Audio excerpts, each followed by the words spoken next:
All right, just double checking. Matt, can you hear me? Great. Great. All right, welcome everyone who's online.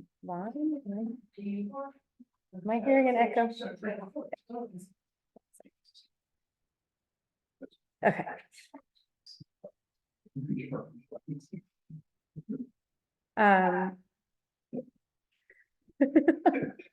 We're hearing an echo here in the room, so one second. All right, welcome everyone. So we have some people here in the room with us, some people joining online. Welcome to the first of two sessions this semester in the Brain Fuel series that we started a few semesters ago, where we get together to talk about the science behind learning, really, bringing in anthropology, neuroscience, education research, all kinds of things, and drawing on that to better understand how learning works and talk about that. So the way these sessions are set up, there'll be a brief presentation from me and my colleague, Mac. I'll let them introduce themselves in a second. And then we'll break into the people in the room. We'll have some conversation around these topics, and then the people online, Mac will lead a conversation with. So glad to have you all here. So we'll just take a few minutes. I saw some people start to add to the chat online, but for the people in the room, if you want to share the partner, what advice about studying do you give to students, or those online can continue adding to the chat? So I will mute and let that.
All right, we'll come back together as a hybrid group at this point. So I see for the people in the room, there's some great ideas coming through in the chat. Clarissa Eisen, I think also from the library, shared talking about research more than studying, but using citation managers for organization, keeping a Google Doc of links. So thinking about organizational systems as a way to prepare and study. And then Erin Saunders, talking about how students use audiobooks while taking notes to prepare for exams. So that'll kind of come up in a little bit when we talk about a concept called dual coding, that using audiobooks can be a nice way to be able to take notes. Yeah, and recommend trying out a variety of formats for studying, shares Melissa Kilmer. So again, getting students to try out different things. Yeah, so this will all come up in a little bit as we get into more and more learning strategies. So our outcomes for today are to describe findings from an interdisciplinary body of research on learning strategies and be able to apply those principles from the science of learning to your teaching practices, whether that's in the classroom or in other contexts too, using the equity-based lens. So before we get into specific learning strategies, we wanted to also just define, what do we mean by learning strategies? So in short, learning strategies are strategies for learning, right? But a more thorough definition might be an individual's way of organizing. So organization came up in the chat, and using a particular set of skills in order to learn content or accomplish other tasks more effectively. and efficiently in academic and non-academic settings. So we want to highlight here, and as you're thinking through what we're presenting today, these are things that could be used by students in class or during class, used by students outside of class when they're studying or reading or writing or performing different assessments, intentionally incorporated in the course designed by the instructor. So that's where you have the control over this, building these into your course, or taught to students by the instructor. So that being, it's not just on students to know these and use these, but it can also be on us as instructors to help students know these and use these. Right. Pass it to Mac. Hi, folks. My name is Matt Cright. I use they, them pronouns, and I, just so you get a little bit more information about me. So what we want to do now is, before we go into what these various research-based learning strategies are, we want to see where you all stand and what you already know about these various learning strategies. So what we're going to do is a 2 quick poll questions, just to see where you all are at and what you think is most effective for various aspects of learning. So our first poll question is, what is the most effective way to learn from text? Answer A is read and reread the text. Answer B is explain key ideas to yourself while reading. Answer C is highlight or underline key concepts. And answer D is write summaries. For those folks online, I just put a link in the chat. And for those of you in person, you can go to the link listed on this webpage. You can also send a text that has the words Hannah Jardine, HANNAH JARDINE 865 to the number 22333 and respond to the poll in that manner. So I'll give everybody just a little bit to think about this question and respond, and then we'll go to our second poll question and then review the answers.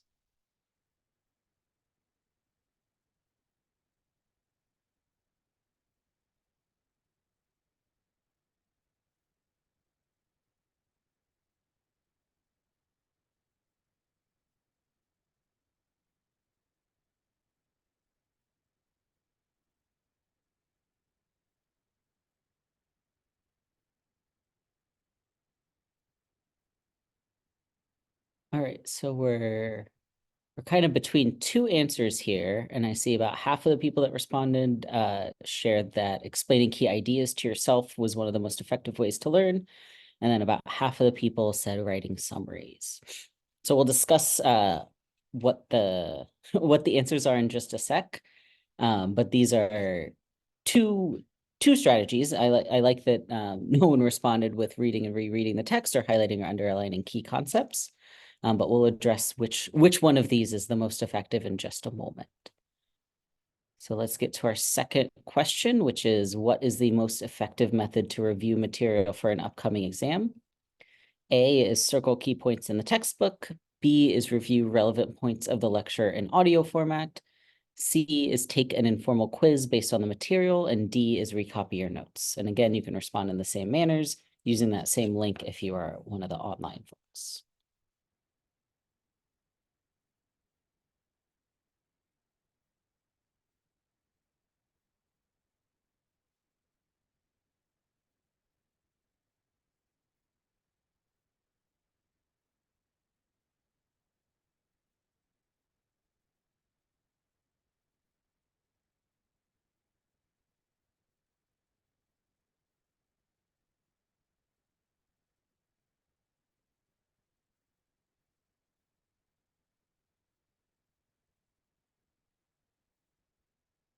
All right, and we got a little bit of a little less agreement here. So a few people were saying circling key points in the textbook, a few mentioning reviewing the relevant points of the lecture in audio format. We got most people responding with take an informal quiz based on the material, and then nobody getting recopy your notes.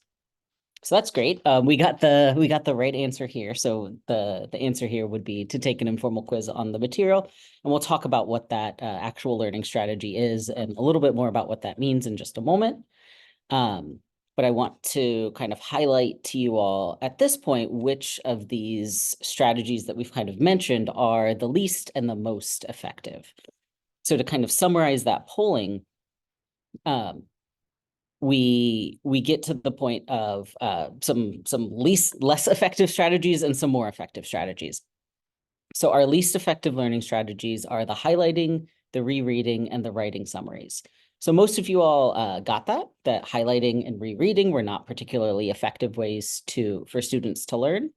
That writing summaries point was a little bit more contentious. So what the evidence has shown about writing summaries is that there is some evidence that writing summaries is effective for students, but it has to be done in a very particular way.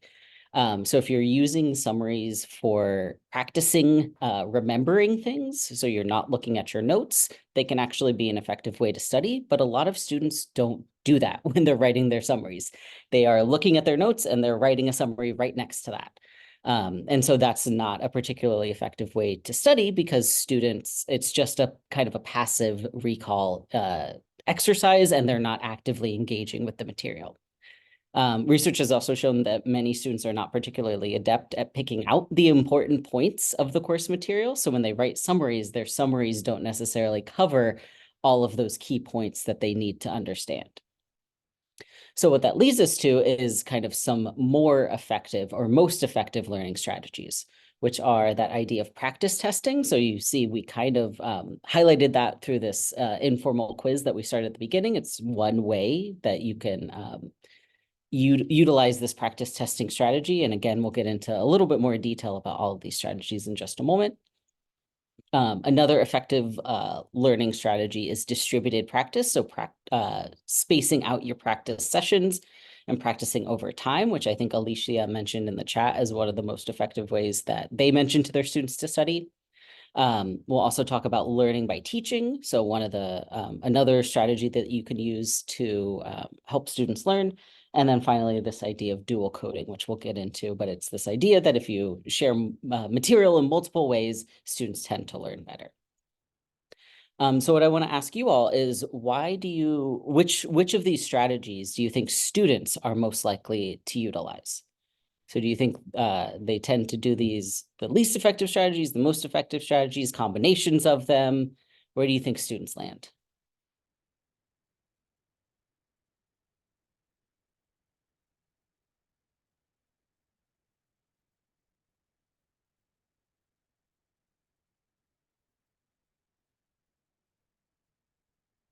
Yeah, go ahead, Clarissa.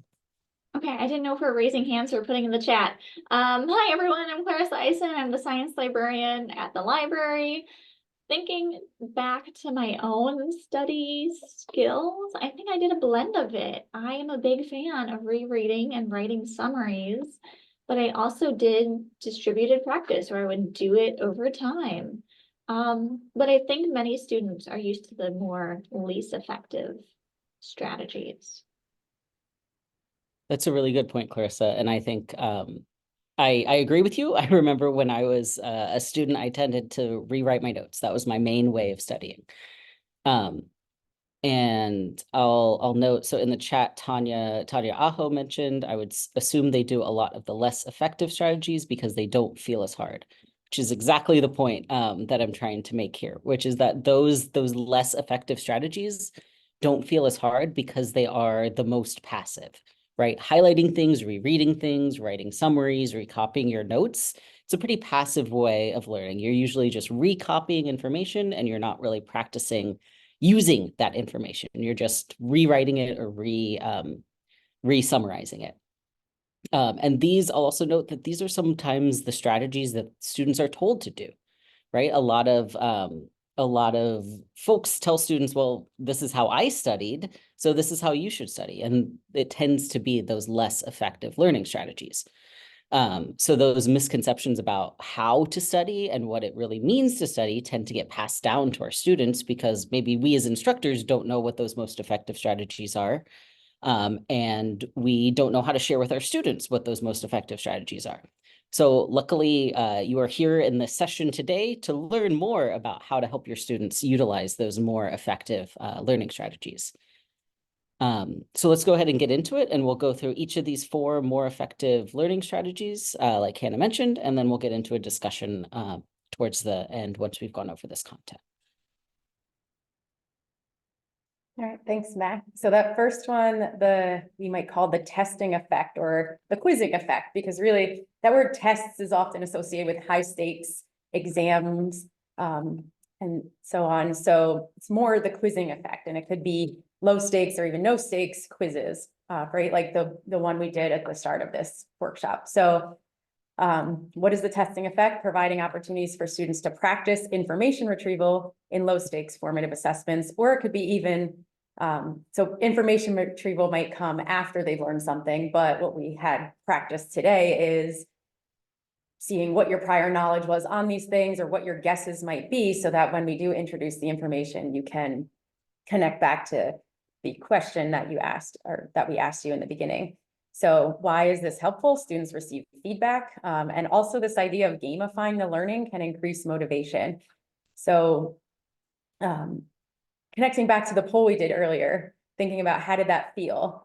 Was that more engaging or more motivating versus just being told those facts from the start, right? So a rhetorical question there, but, and then there's also this idea of competition. You might even have students like competing for points on things like Kahoot or quizzes. They have all kinds of options out there for quiz games. You want to get things right. You want to know why you're wrong. So some strategies you might incorporate into your teaching, not just expecting students to quiz themselves, but integrating pause and reflect opportunities in class. So just stopping class after introducing a certain amount of information, asking students to answer a question. Quizzing, and that can mean a whole number of things. That could be quizzing online in between classes, quizzing at the start of a class, quizzing at the end of a class, quizzing across the class session, and doing practice problems. So it's essentially getting students to actually test themselves on their application of the material and the retention of the material. And I see Susan Comfort in the chat saying, I got a $20 lifetime subscription to a Jeopardy Labs template, which has proved very useful in learning and teaching. Yeah. So making those games where they're being asked questions. So also wanted to show you a little bit of research evidence to get at the point of kind of what Mac was alluding to before, and that students don't always know the best learning strategies or believe in the best and most effective learning strategies. So what this data shows here is that there was a study done where they had groups of students read, and then take a test, or reread the content, read, and test, and then take an exam, and then read, test. On the final exam, those who had had more experience testing could recall a lot more information. So that's the bar graphs on the left.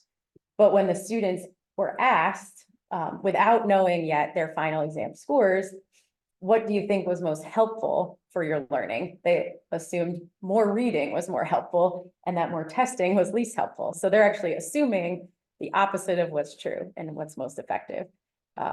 So that suggests, despite, improving, students don't believe that that's so helpful, and that as teachers, it can be an uphill battle to convince students of some of these effective learning strategies. So that will be part of our discussion later, is what can we do to help students understand the effectiveness, and even if we can't do that, how can we build it into our courses so they're getting it whether or not they are doing it on their own outside of class. We have a question in the room. Yeah. Do we know why this is what it is? Do you mean why testing is more helpful, or why they think reading is more helpful? Why they think, well, yes, why they think. Mm. And Yeah, I think, I don't think this study asked the students, why did you say this? And really, it's the opposite of that. But what I would assume is that, kind of going back to what Max said before, when students are taught these learning strategies that they think, they're told to, read to prepare for class, go home and read the textbook to study. That idea of reading comes up a lot, whereas quiz yourself maybe isn't always suggested. So it's not something they're as familiar with. Yeah, internalized bias was mentioned. Mac, do you have anything to add? Based on what you I was said? just gonna note, it's a little hard to hear, it's easy to hear you, Hannah, but the other folks in the room. So if you could just summarize what they're saying, that would be helpful. Yeah, yeah, the question is, do we know why these are the results that they are? Why don't students think that, why do students think that reading is going to be more helpful than testing? My impression, and I will be completely honest, I haven't fully read this study, but the sense that I get is that if you're testing, you are realizing what you do and what you don't know, right? So you're getting more feedback on the information that you're not familiar with. And so that feels like you don't know as much because you're getting more information about that information that you don't know. So students tend to feel like they don't know as much because now they know what they don't know. Whereas if you're just reading, you're kind of passively taking in information. You're like, okay, I get it, I get it, I get it.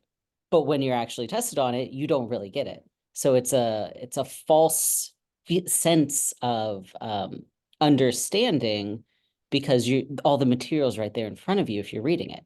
If you're being quizzed on it, all that material is not there, and you actually have to practice getting that material.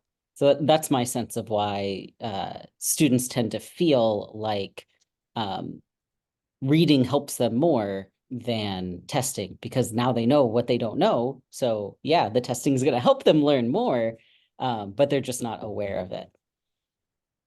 And then I also want to point out, so Tanya Aho has a question in the chat, which is, are we talking about exams that are timed in class, no open notes?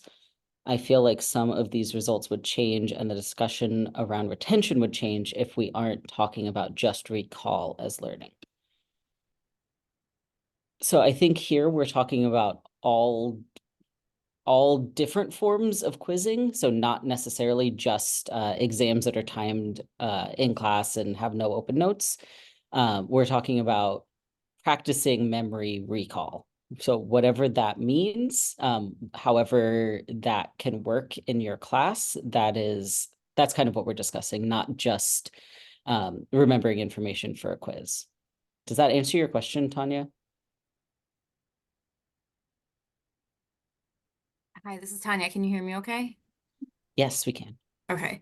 Yeah, I guess I meant more in the larger sense of because it says final exam performance for the study. And so I was wondering what that final exam actually looked like.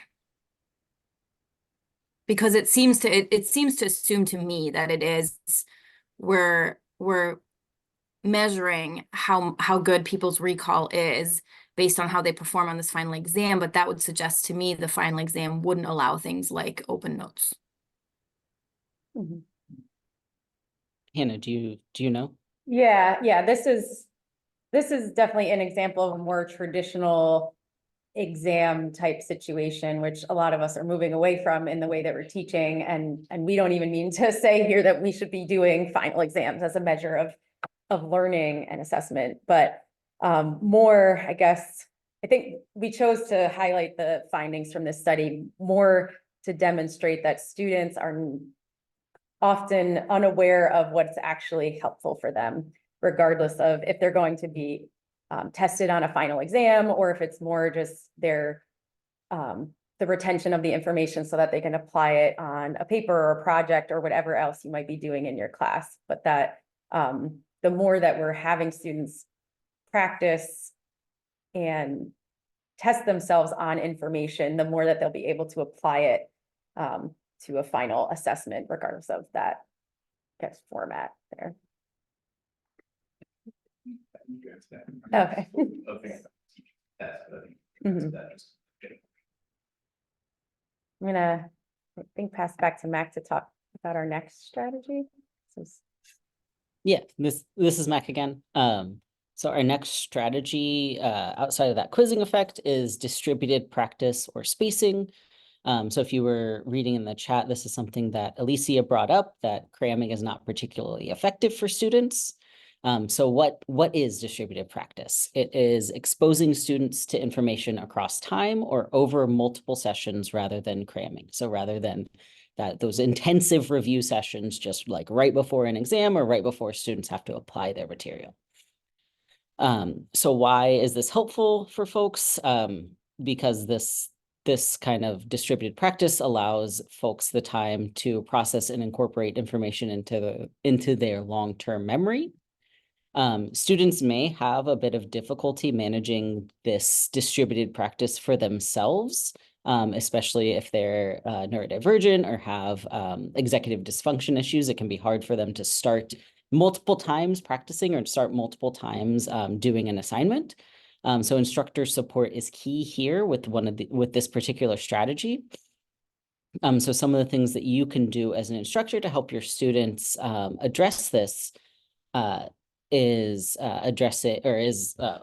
having discussion boards or other types of assignments in between classes where students get a chance to practice applying their materials in between classes, so multiple times throughout the semester. You can employ that testing effect or that quizzing effect regularly and have them connect their experiences back to previous material. And you can also scaffold assignment, so have different parts of the assignment due over time and have review sessions over time.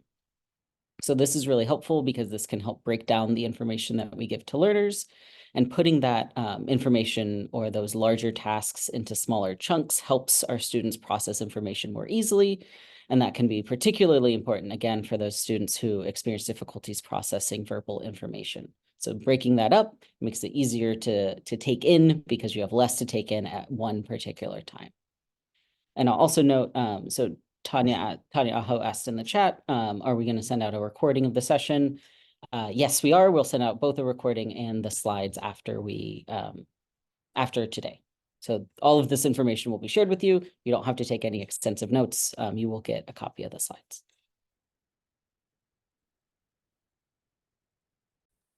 Right, and then the third on the list of effective strategies was the teacher effect or the learning by teaching effect, where learners teach material to themselves or others to demonstrate better understanding and longer knowledge retention, and are likely to be able to apply it. So why is that? We need a deeper understanding to explain to others, but there's also this level of accountability to your peers, and that is very motivating and will drive students to then engage deeper with that material when they know that they have to present it or teach it to others.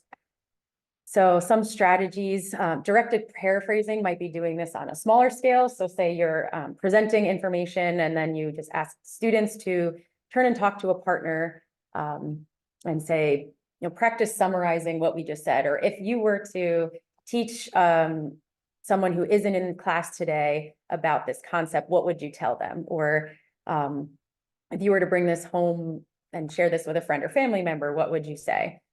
So getting practice, rephrasing and paraphrasing the content. Student-led presentations happen often in our classes, right? Where we're asking students to come to class having done certain readings or engage with certain material and present it to their peers. Encouraging students to explain to others in or out of class. So even suggesting students, as you're going through the material, as you're going through the reading, practice teaching it to a pet or a stuffed animal or any object in your room that can then be your audience for that. And then one last concept that we talk about sometimes is jigsaw. So the graphic on the slide is to represent what jigsaw means. So that is where on the left, students are becoming experts, say in groups of 4, where they're focusing on 4 different topics, and that orange group has their own topic, the green group has a different topic. They're becoming, quote, experts in that topic. And then they're reorganized into groups where there's one person from each of those expert groups, then go around and teach each other. So multiple benefits here. One is that learning by teaching effect is happening, but another is that you can cover more material. So say you assign each of those groups to a specific reading, then all students don't have to do all 4 readings, but they're becoming experts in one reading and then sharing it with their peers, or a specific question or something. So it's a way to cover more material and achieve this learning by teaching effect at the same time. Now back to Mac for our last one before we get into discussion. Yep, this is Mac again. So as promised, we'll describe what dual coding is. which is this idea that students and learners generally, and all folks, engage with material in both language and non-language modes simultaneously. So what does this mean? This means that our learners are going to process image and language-based information separately. So this is the idea that our brain has multiple channels for processing information, and one of those is image-based, and one of those is kind of language-based. So this is important because these multiple modes can provide different ways for students to process information and tend to reinforce one another. So this is kind of a interesting concept wherein we offer like a visual or a verbal or a language-based description of something, and then we also provide an image or a tactile representation of that same thing. So some of the strategies that you could use are just generally providing information in multiple formats, audiobooks, typical textbooks, podcasts, videos, things like that, so that students have the opportunity to utilize multiple different formats. We can also encourage our students to visually or tactily represent class materials when they're reviewing. So maybe they're going to act out a particular process using little models. That's something that I do. I teach science classes, so sometimes I'll have students work with actual models that represent the particular concepts that we're talking about. We can also use models and 3D representations to help supplement some of the language-based information that we're sharing with students. So some of those examples of what these might actually look like. So we could think about using timelines for history class. Instead of just having a description of all of the things that happened, we organize the events into a particular series of events across a timeline. We can use diagrams in science and other types of classes. We can also create concept maps that help us connect course content across multiple different modules or topics. We can use flowcharts. We can also use graphic organizers. So different ways that we represent the same information, but in kind of a new mode that allows students to engage both that language-based and that visual-based information at the same time. What I want to note here is that this is a very important strategy, but we also want to be careful about overloading students with images. We want to make sure that the images that we're using or any visual representations we're using are related to the language-based information that we're sharing. So like this image here on the slide shows, this is a picture of a face with an image of a dog and then the word dog. And when these two come together, it makes a connection in your brain, and then you're more likely to remember it. So this image is directly related to the information that we're sharing. If I had a little, like a nice little star here, or, you know, a little check mark or something, that's not necessarily related to the information that I'm sharing. So we want to be careful about overloading folks with too many images. They need to be related to that language that we're sharing. So with that, I think Hannah and I just presented quite a bit of information. So before we get into our discussion, I'd like to just kind of pause and see if there are questions or comments or things that people would like to address before we talk about a few various discussion questions.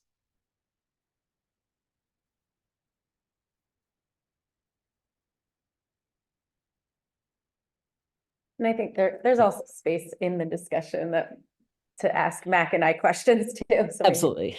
yeah. Yeah, just want to offer that before we move on. Yeah, Susan, go ahead. Hey, I'm sure thank you for all of this presentation. It's really helpful and like nice to get new ideas, but also know when we're doing something that's like helpful to learning. I guess the question I have I like to do a lot of interactive things, and I like for students to teach, like reflect with each other, teach the rest of the class, that kind of thing, which is a good learning strategy in general.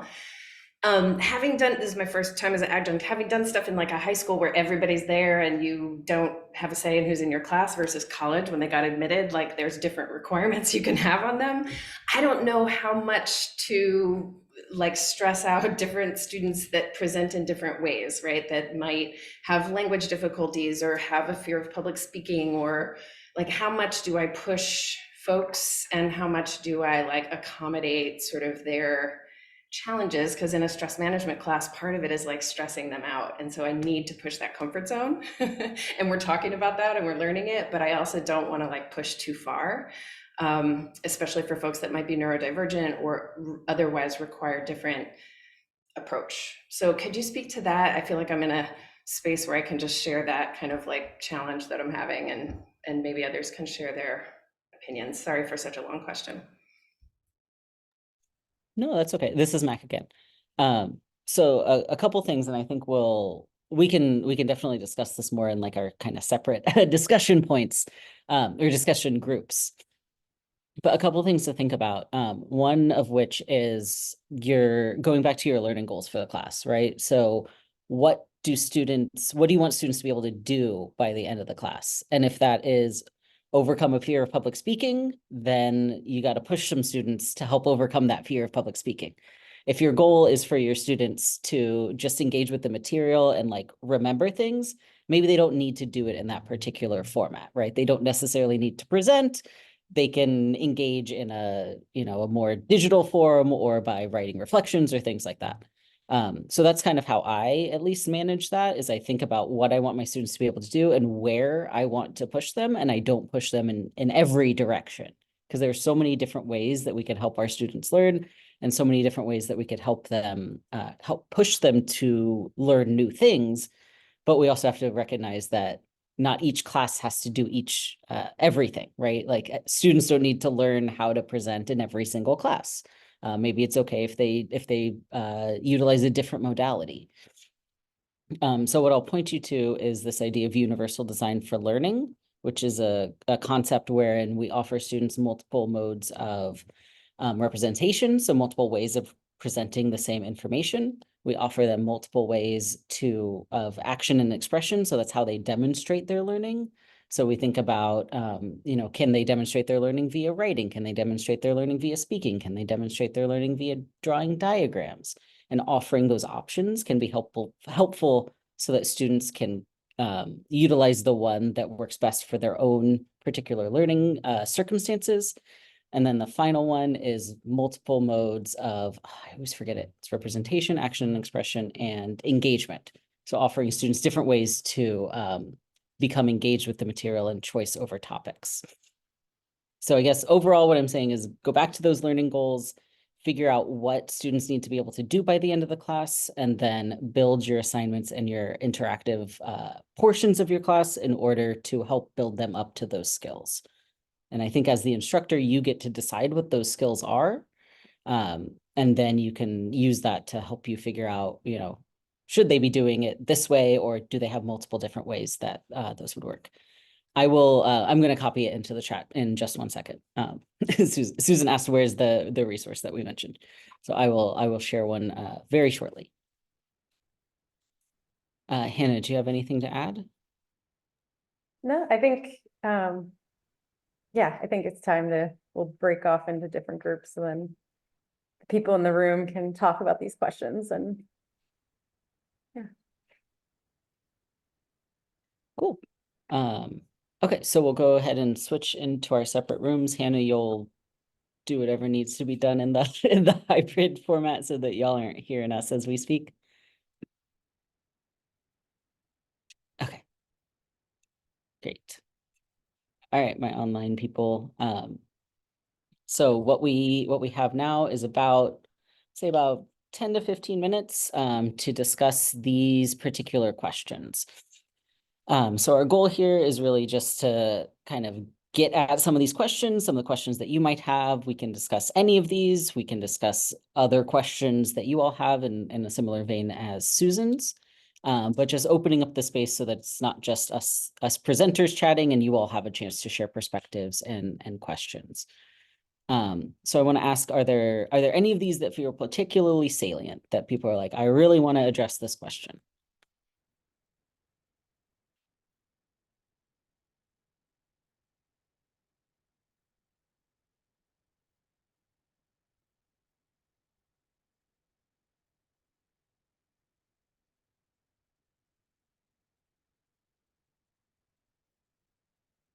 All right, not hearing much about the questions that are feeling most salient. So why don't we, maybe we'll go to that question 3. So what are the harms in assuming students already know these learning strategies, and how can we support students in using them? So what thoughts do folks have around this particular question?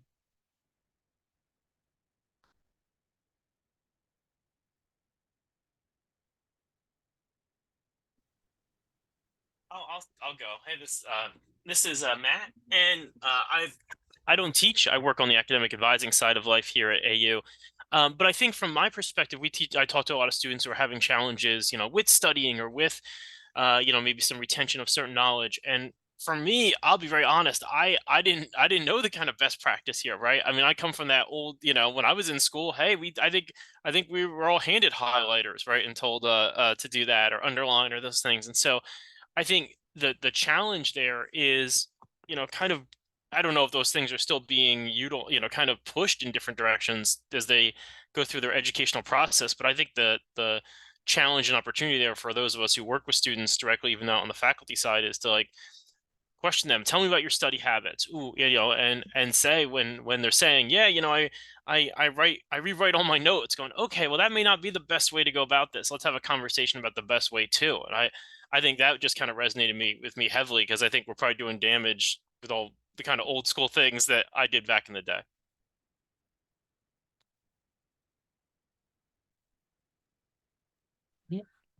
I have a somewhat unusual question. I teach a skill-based class. I'm in music. I've taught music history and music theory and all this other stuff.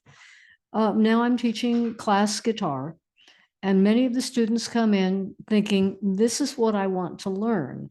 But there's an overview that we need to get. And two things happen.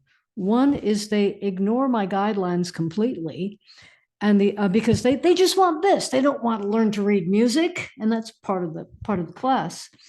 And the other thing is, when I do give them guidelines, even just the week before the final, they're saying, what's on the final? I have told them. I've made videos. It's in the handouts. I've gone over it in several classes, and it just doesn't sink in. And for a while, I thought it was me. But I think what's happening here is it's a discretionary class. So they have been expending their energy on their important classes for their majors and minors, and they're just kind of blowing off the 1 credit class that isn't important to their future. So I was just wondering if anybody had any thoughts. Throw it back to the room first. Anybody have thoughts about how to engage students that are maybe less engaged because it's not a major-based class? Well, I do want to say that I have been making sure that after midterm, everybody gets to select their own repertoire, because they want to sing what they know. And at first you have to start out with, hey, everybody has to be able to do these basic skills, but by midterm, they can choose their own. So that's, I know a large part of it is like, oh, I never heard of Johnny Cash. I don't want to learn a song by Johnny Cash. Even though culturally, I try to point out, we're trying to give them cultural literacy here, but they'd much rather do, let's say, Jason Mraz or Taylor Swift or something. It's an interesting question. Yeah, anybody have thoughts about that? I always have thoughts, but I don't want to be the only one speaking. Yeah, go ahead, Scott. It's interesting because it's a little bit of unquote history, and that always is a tougher thing, it seems, for students to learn. And I sometimes just ask also, what is your motivation for this class? Why are you here?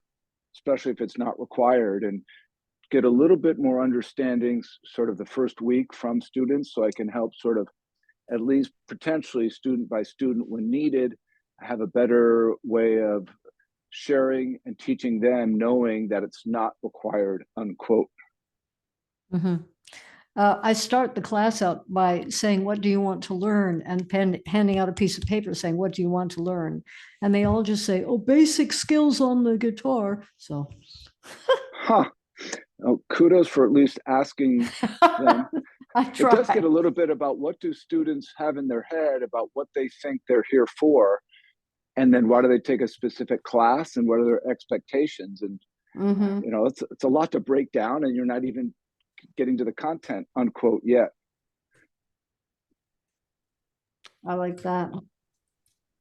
I'll also note that Susan put in the chat, maybe find out some classic songs that have been sampled by modern artists and teach both, or teach them in conjunction with one another. That's a good idea.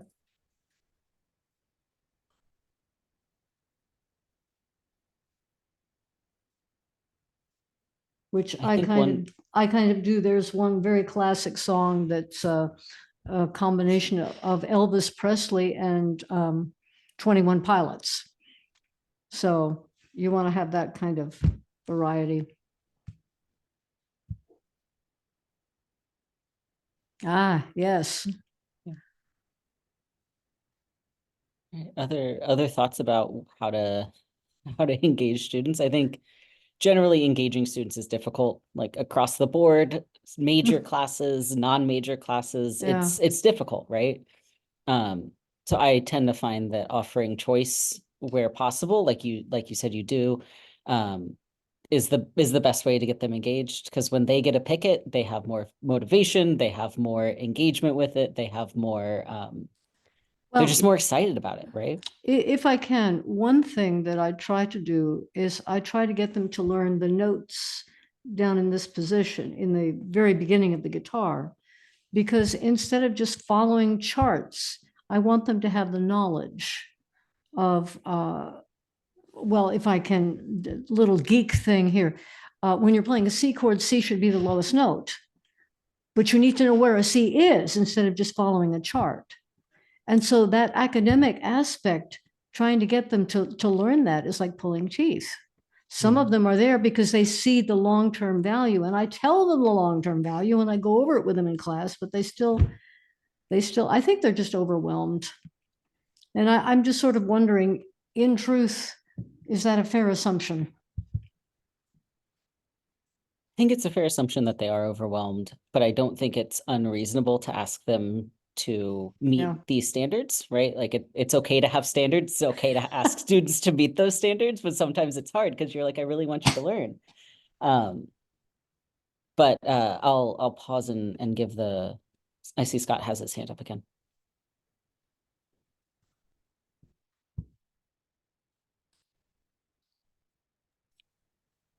Maybe not. Well, thank you all for considering that issue. Yeah. I just think it's so wonderful that guitar is taught at AU and students Yes. can take your class.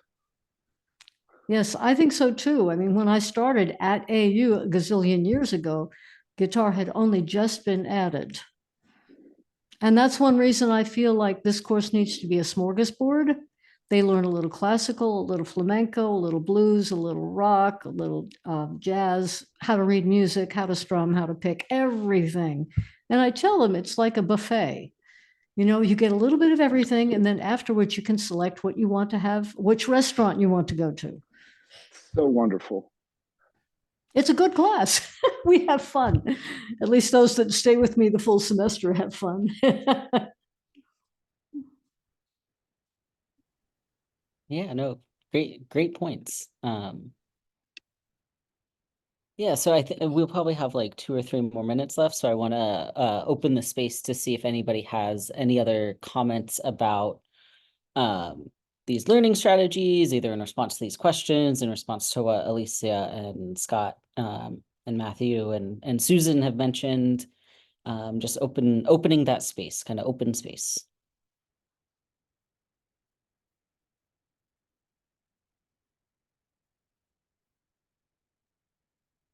Maybe a question then is, have you all tried to utilize any of these learning strategies in your class, and how did that go for you?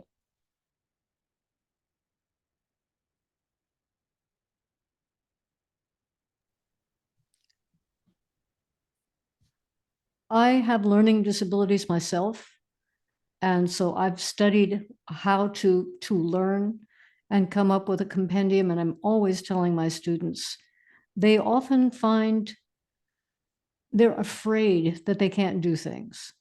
So when I tell them about my own learning disabilities and how I've conquered them, many people have commented they found that so valuable because first off, they respect me enough to realize, you know, I've got a PhD, I've got written books, and they're like, oh yeah, I can do this too.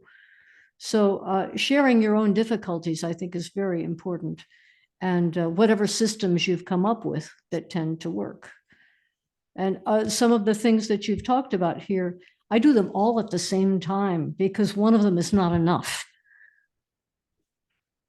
And some will work better for certain students. They're all research backed, right? But some will work better for certain students and some will not work quite as well for those same students. So if they have all of the strategies, they can kind of pick from those evidence-based strategies and still be using evidence-based strategies, just maybe not all of them. That's why I think it's important to give them all and say, then you can pick what works. And if this doesn't work on this situation, try that one. Yeah, I love that.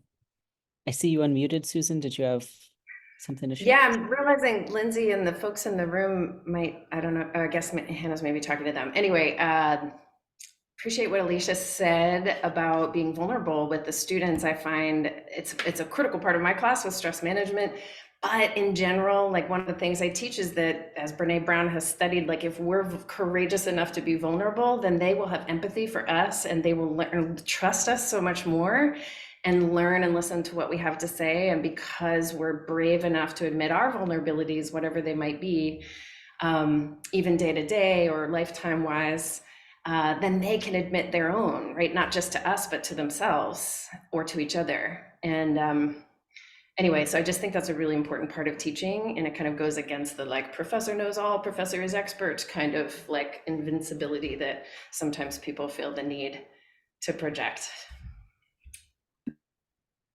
I love that point. 90% of my classes, I'm talking about the mistakes that I've made or the concerns that folks have. I teach science stuff, and 90% of science is just making mistakes and hoping that something good happens.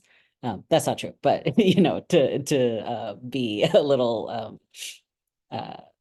exaggerating there. But yeah, no, I love those points. Those are really great. Failing forward, yeah, Susan. All right, let me check in with Hannah because we're almost done.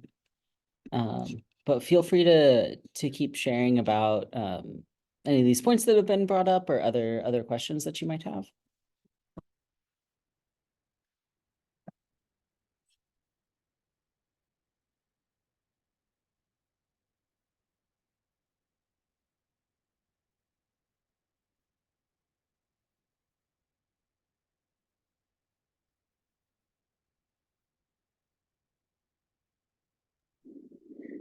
Hey, Mac. Yeah, what's up, Scott? And one interesting thing that underlies all of this is the assumption that students know how to effectively take notes. And it's a big question mark and concern for me is how have they learned to take notes? And is that the best way for them? Question mark. And just, that might even be something for a future session to talk about note taking, because I hear different things, typing versus writing, rewriting, etc. We actually, I'll just real briefly, we almost included a little bit about note taking and writing versus typing and stuff, but decided it was a little too much to cover in this session. So I like the idea of having it as an additional session. I also think we can follow up with a couple resources after the session to try to address that question. Thanks.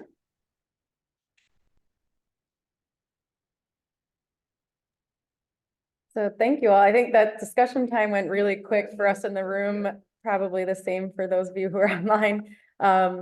We have a final reflection question, more of a question to leave the room with. You don't necessarily have to share your answer in the chat or out loud, but just something to ponder as you go forth the rest of the day. How might you apply what you've learned here? So we're always thinking about, we learn a lot, but what are we going to do with that information? And how is that going to impact our teaching or other things that we do? And also Lindsay put in the chat an evaluation form. So we really appreciate you filling that out. And then just thank you again for joining us. Thank you for being patient with the hybrid scenario. I think we like to be able to offer these opportunities to join both in person and online so that it's accessible to all. So in that evaluation form, we'd love to hear your thoughts on that, and also knowing that you can always request a consult to talk about this more with us. We have more upcoming events. We have another Brain Fuel on emotion, I think in about a month. It's at the end of March, I believe, or early April, where we'll talk about how emotion can impact learning and what we can do about that as instructors. Mac, anything to share with the group, or anything that came out in the online space, like to summarize? Yeah, I'm guessing it's probably, some of it is similar to what you all talked about. We talked about that students don't know about this stuff. And so when they come to us, Matthew brought up that sharing with students best practices, ask them, what do you do? And then you help them get to the point of what they should be doing to study. And we also talked about being vulnerable with students. If we can be vulnerable to students about our learning difficulties or our learning challenges, our students then might be more comfortable or more empathetic towards us, as well as be more comfortable to share their struggles with us. So that was the kind of a summary of our convo.